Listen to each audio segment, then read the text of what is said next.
Hello students, welcome to you. हम लोग रसायन के तीसरे चैप्टर का अध्ययन कर रहे हैं और तीसरे चैप्टर में हम लोगों ने दो पार्ट में तोड़ करके अध्ययन करना शुरू किया था। क्योंकि चैप्टर का नाम है तत्वों का वर्गीकरण एवं आवर्तिता, तो हम लोग पहले भाग की चर्चा कर रहे हैं तत्वों का आवर्ती वर्गीकरण। और इस वर्गीकरण में हम लोगों ने दो परिकल्पनाओं को लिया था आसान तरीके से समझने के लिए, एक प्रारंभिक परिकल्पना और एक आधुनिक परिकल्पना। प्रारंभिक परिकल्पना में हम लोग प्राउस्ट की परिकल्पना, डोबेराइन का त्रिक सिद्धांत और अष्टक नियम हम लोग न्यूजीलैंड का देखे थे। इसके पहले कल हम लोगों ने चर्चा किया था कि जो आधुनिक परिकल्पना है, इस आधुनिक परिकल्पना के अकॉर्डिंग जो मेंडलीफ के अकॉर्डिंग कैसे तत्वों को डिवाइड किया गया था, कैसे तत्वों को बांटा गया था, उसमें हम लोगों ने ये पाया था कि मेंडलीफ ने तत्वों को बांटने के लिए, तत्वों के वर्गीकृत करने के लिए, तत्वों को क्लासिफाइड करने के लिए उन्होंने एक नियम दिया था और वो नियम था मूल आवर्त नियम। इसी मूल आवर्त नियम को हम लोगों ने कल देखा था कि मूल आवर्त नियम क्या है। देखिए यहाँ पे है कि तत्वों के भौतिक तथा रासायनिक गुण उनके परमाणु भारों के आवर्ती फलन होते हैं। देखिए ये नियम बहुत ही इंपॉर्टेंट है। इसके बाद जब इस नियम को फॉलो करने के लिए कुछ ऐसे तत्व होंगे कि जो इस नियम का पालन नहीं करेंगे, तो एक नया नियम आएगा, उसमें कुछ चेंजिंग, कुछ और परिवर्तन होगा। लेकिन उसके पहले ये जो नियम है, चूँकि कभी कभी नियम ही आपसे पूछ लिए जाते हैं कि मूल आवर्त नियम क्या है, मेंडलीफ का मूल आवर्त नियम क्या है। हालांकि कैसे कैसे क्वेश्चन बनते हैं, सारे क्वेश्चनों पे चर्चाएं हम करेंगे कि अतिलघुत्तरी क्वेश्चन किस टॉपिक से बनता है, किस टॉपिक से बहुविकल्पी बनता है, किस टॉपिक से जो है दीर्घोत्तरी क्वेश्चन बनने के चांसेस ज़्यादा होते हैं। तो ये मूल आवर्त नियम था कि तत्वों के भौतिक और रासायनिक गुण उनके परमाणु भारों के आवर्ती फलन होते हैं। ध्यान दीजिएगा, परमाणु भार है यहाँ पे, यही इसकी विशेषता है। और इसके बाद इसी के अकॉर्डिंग उन्होंने क्या किया कि एक आवर्त सारणी बनाया हुआ था जिसे मेंडलीफ की मूल आवर्त सारणी कहा गया था। और उस मूल आवर्त सारणी में कल हम आपको बता दिए थे कि मूल आवर्त सारणी की जो सिचुएशन बनी हुई थी, वो मूल आवर्त सारणी की सिचुएशन क्या थी कि इसमें टोटल इस तरह से देखा गया था कल में। तो हम लोगों ने देखा था कल, ये था पूरा, हम आपको दिखा रहे हैं फिर से कल का टॉपिक कि ऐसे उन्होंने क्या किया था, टोटल 12 ऐसे क्षैतिज कालम बना दिए थे। इन 12 क्षैतिज कालमों को जो है आवर्त कहा गया था और 8 ऊर्ध्वाधर ऐसे कालम बना हुआ था। इस 8 ऊर्ध्वाधर कालम को वर्ग या समूह कहा गया था। अब इसी में तत्वों को उनके गुणों में समानता के आधार पर रखा गया था।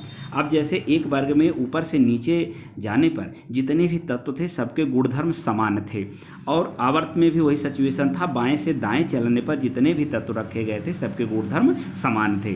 और इस तरह से हमको ये सिग्निफिकेंस मिला था, महत्व मिला था इस आवर्त सारणी का कि इसमें को इस तरह से तत्वों को क्लासिफाइड करने से हमें क्या महत्व मिला कि इसके आधार पर हम तत्वों के गुणों का अध्ययन करने में हमें सुविधा मिल गई, और फिर जो नए नए तत्व थे उनके अनुसंधान में हमें सुविधा मिल गई। और इस तरह से फिर जो है इस आवर्त सारणी की सहायता से जो है उनके तत्वों के सही सही परमाणु भार ज्ञात करने में मदद मिल गई। लेकिन कुछ ऐसी भी परिस्थितियां आईं, कुछ ऐसी भी व्यवस्था आई, कुछ ऐसे भी तत्व पाए गए उस समय कि जो मेंडलीफ की जो मूल आवर्त सारणी थी उसके नियमों का पालन वो नहीं कर रहे थे। हुआ क्या उसमें कि जैसे मान लीजिए इन्होंने कहा कि तत्वों को उनके समान गुणों के आधार पर एक वर्ग या एक समूह में रखा गया या एक आवर्त में रखा गया, लेकिन कुछ ऐसी चीज़ें आई कि जो इस तरह के नियमों का पालन नहीं कर पा रही थी। तो इस आधार पर जो हम मेंडलीफ की उस आवर्त सारणी में जो कल हम लोग देखे थे 12 क्षैतिज कालम और 8 ऊर्ध्वाधर कालम, उनमें जो है थोड़ी सी कमी आ गई, थोड़ी सी उसमें जो है दोष उत्पन्न हो गए।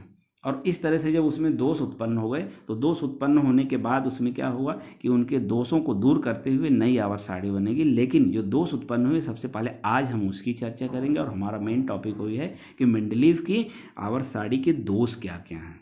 ठीक है, देखते हैं, पहले दोष की बात करते हैं। देखिए ऐसा है कि अधिकांश देख रहे हैं अधिक परमाणु भार वाले तत्वों को कम परमाणु भार वाले तत्वों से पहले स्थान दे दिया गया था कुछ, क्योंकि एक्चुअल में परमाणु भार उस समय नहीं पता था। एक राउंड फिगर में परमाणु भार को लिया गया और परमाणु भार के बढ़ते हुए क्रम में जो है तत्वों को रखा गया था। तो जब रखा गया बढ़ते हुए क्रम में, जैसे मान लीजिए किसी तत्व का परमाणु भार 4 है तो किसी का 5 है, किसी का 6 है, किसी का 7 है, इस तरह से रख दिया गया। लेकिन अगर मान लीजिए कोई तत्व ऐसा मिला कि जिसका परमाणु भार 4.5 है, कोई तत्व ऐसा मिला जिसका परमाणु भार मान लीजिए 6.003 है, तो ऐसी सिचुएशन में थोड़ी सी वहाँ पे ये व्यवस्था नहीं दे पाए मिला मेंडलीव की मूल आवर्त सारणी में कि इनके परमाणु भारों को कैसे व्यवस्थित किया गया। हाँ, बढ़ते हुए व्यवस्थित कर दिया गया था, बढ़ते हुए क्रम में व्यवस्थित किया गया था, लेकिन जब परमाणु भार एक्चुअल में पता चल गए तो ये कहीं न कहीं से उनके दोष में आ गए। तो जैसे पहला ही दोष है, देखिए यहाँ लिखा हुआ अधिक परमाणु भार वाले तत्वों को कम परमाणु भार वाले तत्वों से पहले स्थान देना। क्योंकि जब कहा गया कि परमाणु भार के बढ़ते हुए क्रम में रखना है, तो बढ़ते हुए क्रम में रखना है तो इसका मतलब पहले कम परमाणु भार वाला रहेगा, फिर अधिक परमाणु, फिर अधिक परमाणु, फिर अधिक परमाणु। लेकिन कुछ ऐसे तत्व मिले कि जिनके परमाणु भार कम थे उनको पहले कर दिया गया, जिनके परमाणु भार अधिक थे उनको पहले कर दिया गया, और जिनके परमाणु भार कम थे उनको बाद में स्थान दिया गया। जबकि यह एक दोष है, क्योंकि नियम कहता था कि बढ़ते हुए परमाणु भारों के क्रम में। जैसे एक एग्जांपल यहाँ पे आपको दिखाया जा रहा है, जैसे ये CO है, कोबाल्ट है। अब इस कोबाल्ट को अगर हम देखें तो इसका परमाणु भार 58.9 है। CO की बात करें तो 58.993 एक्चुअल में होता है पूरा। ये कोबाल्ट जो है, कोबाल्ट का परमाणु भार जो है 58.933 होता है एक्चुअल में। इसका ये जितना होता है ये एकदम शुद्ध एक्चुअल में होता है। तो अगर 58.9 हम मान लें, इसको जो है निकिल, वहीं पे जो निकिल है देख रहे हैं, निकिल को अगर हम लोग देखेंगे उसके जस्ट बाद, क्योंकि इसका परमाणु क्रमांक होता है 27 और इसका परमाणु क्रमांक होता है 28, तो जाहिर सी बात है पहले हम परमाणु भारों के बढ़ते हुए क्रम में इस तरह से व्यवस्थित किए थे। तो पहले कोबाल्ट का स्थान आता है, फिर निकिल का स्थान आएगा, क्योंकि इसका है 27 और इसका है 28 इस आधार पर। लेकिन अब इसको देखें निकिल का, तो इसका होता है 58.70 होता है, 58.70। अब यहाँ देख रहे हैं कि परमाणु भार 58.9 है और इसका परमाणु भार 58.7 है, लेकिन 58.9 को इस 58.7 से पहले रखा गया। और जब पहले रख दिया गया तो जाहिर सी बात है कि इसका अधिक है, इसका कम है, तो कम वाले को पहले रख दिया गया और इसको, तो ये इनकी दोष मान लिया गया।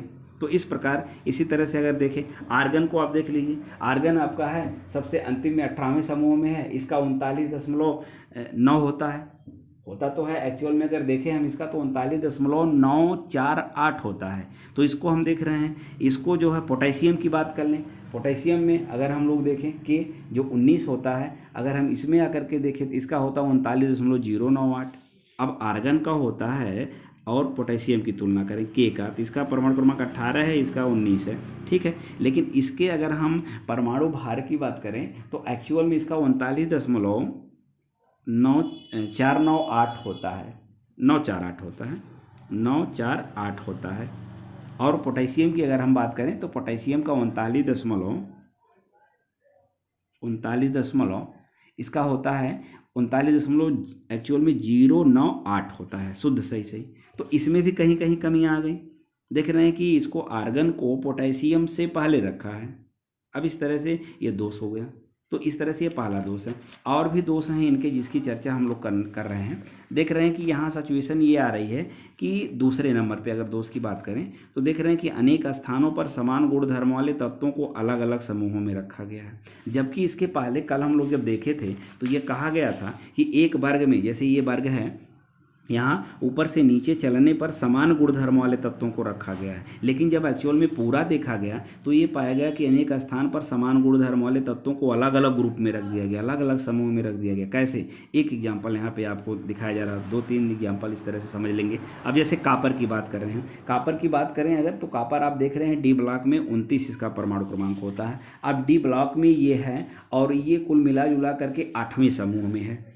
अगर आवर्त सारणी की बात करें तो ये कापर Cu जो है 29, ये आपका डी ब्लॉक का एलिमेंट है, डी ब्लॉक है आपका और टोटल 8वां समूह है, ठीक है। और दूसरी चीज़ है, देख रहे हैं इसमें कापर। और Hg की बात करें, अगर Hg की बात करें तो जैसे ये Hg की हम देख रहे हैं तो Hg जो है आपका ये भी डी ब्लॉक का है, लेकिन ये डी ब्लॉक का होते हुए भी ये फर्स्ट बी का ग्रुप है।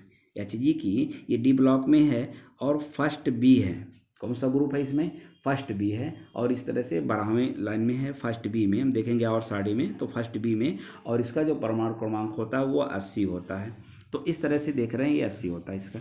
अब देख रहे हैं अभी कापर और Hg के अधिक समानता होते हुए भी, अब ध्यान दीजिएगा कि कापर में और Hg में अधिक समानता होते हुए भी इनको अलग अलग ग्रुप में रख दिया गया, जबकि ये दोषपूर्ण है। भाई अगर इनमें एकाध कमी है तो एकाध कमी को हम आधार नहीं मान सकते, हम वही मानेंगे आधार की जब हमें कमियां ज़्यादा नज़र आएंगी, डिफरेंस ज़्यादा होगा। तो जबकि कॉपर और Hg में एक महत्वपूर्ण अंतर ज़्यादातर नज़र आता है कि कॉपर जो है ठोस अवस्था में हम लोग देखते हैं और इसको जो है द्रवावस्था में देखते हैं इस तरह से। तो ये के आधार पे हम इसको इग्नोर नहीं कर सकते। जबकि और सारे जितने भी हैं, चाहे इलेक्ट्रॉनिक विन्यास की बात करें, चाहे हम इसके भौतिक गुण की बात करें, समानता है। और जबकि समानता होते हुए भी कॉपर को अलग कर दिया गया और Hg को अलग कर दिया गया, जो कि यह दोषपूर्ण है। इसलिए यह भी मेंडलीव के मूल आवर्त सारणी का दोष माना जाता है। अगली बात देखते हैं, यहाँ पे दूसरे उदाहरण भी दिए गए हैं। जैसे यहाँ Ba है, Mg है, Ca है, ठीक है। इनके साथ Cd और Hg जैसे कम समानता वाले तत्वों को रख दिया गया। अब देखिए ये Ba है, Mg है, Ca है। अगर हम इनको देखें, Ba की अगर हम बात करें तो Ba आपका ये छठे में है, छठे आवर्त में है, तो 56 इसका परमाणु क्रमांक होता है। Mg की बात करें तो Mg उसी ग्रुप का मेंबर है। मतलब ये Ba जो है, Ba और Mg ये दोनों एक ही ग्रुप के हैं, सेकंड ए के हैं। जबकि इनमें और इनमें बहुत अंतर होता है, बहुत ज़्यादा इनमें दोनों में असमानता होती है, फिर भी इनको एक साथ रख दिया गया तो दोष है। जबकि नियम कह रहा था कि समान गुणधर्म वाले तत्वों को ही वर्गों में रखा जाएगा, तो इस तरह से ये दोष इनका मान लिया गया। फिर देखते हैं इनकी जो मूल आवर्त सारणी है, उनमें ये जो मूल आवर्त सारणी थी, इनमें हाइड्रोजन का स्थान फिक्स नहीं था। ये नहीं कन्फर्म था कि हाइड्रोजन को कहाँ स्थान दिया जाएगा, तो इस तरह से ये भी इनका दोष मान लिया गया। अब इस तरह से और अगली बात देखते हैं कि मेंडलीव की जो मूल आवर्त सारणी है, इनमें समस्थानिक और संभारिक का स्थान नहीं फिक्स हो पाया। जो समस्थानिक थे, जितने समस्थानिक और संभारिक, उनके स्थान भी नहीं फिक्स हो पाए। समस्थानिकों के बारे में, संभारिकों के बारे में कक्षा 9 में आप लोग पढ़ चुके हैं। समस्थानिक वे होते हैं कि जिनके परमाणु क्रमांक समान हो, एक ही तत्व के वे परमाणु जिनके परमाणु क्रमांक समान हो, वो समस्थानिक कहलाते हैं। और हाइड्रोजन के 3 समस्थानिक की चर्चा हम लोग किए हैं, 1H1, 1H2, 1H3। यानी ये प्रोटियम है, ये ड्यूटेरियम है, ये ट्राइटियम है। तो इसका भी स्थान मेंडलीव ने नहीं फिक्स किया, इसलिए ये भी दोषपूर्ण है। और संभारिक में क्या होता है, जिनके परमाणु भार समान होते हैं। इस तरह से जिनके परमाणु भार समान होते हैं उनको हम लोग समस्थानिक की बात किए थे। तो यहाँ पे अब जैसे आर्गन में होता, आर्गन का 18 होता है, लेकिन नियर अबाउट अगर इसके हम परमाणु भार की चर्चा करें तो परमाणु भार 39.948 होता है, लेकिन उसको हम राउंड फिगर में 40 मानते हैं। उसी तरह से अगर हम उसकी बात कर लें, कैल्शियम की चर्चा कर लें, कैल्शियम में अगर हम लोग देखें तो कैल्शियम में कुल मिला करके होता है 20, इसका 20 परमाणु क्रमांक, लेकिन परमाणु भार जो इसका होता है एक्चुअल में सही वो 40.08 होता है। तो राउंड फिगर में हम लोग 40 मानते हैं। तो इस तरह से अगर हम इसको 40 मान लेंगे इसको, तो इस तरह से ये संभारिक कहलाएंगे। तो न संभारिक का स्थान फिक्स हुआ, न समस्थानिक का स्थान फिक्स हुआ। तो इसलिए ये कुछ ऐसे दोष थे कि जिनके आधार पर मेंडलीव की जो मूल आवर्त सारणी थी वो दोषपूर्ण मानी गई। इसके कारण जो है अब इसमें कुछ संशोधन होगा और एक असंशोधित आवर्त सारणी होगी। तो अगले संशोधित आवर्त सारणी की चर्चा हम लोग अगले टॉपिक पे करेंगे। इस टॉपिक में हम लोग आज के टॉपिक में मूल आवर्त सारणी के दोष क्या थे उसको विस्तृत रूप से हम लोग ने देखा। अब अगले टॉपिक पे हम लोग संशोधित आवर्त सारणी की चर्चा करेंगे। तब तक के लिए थैंक यू, धन्यवाद।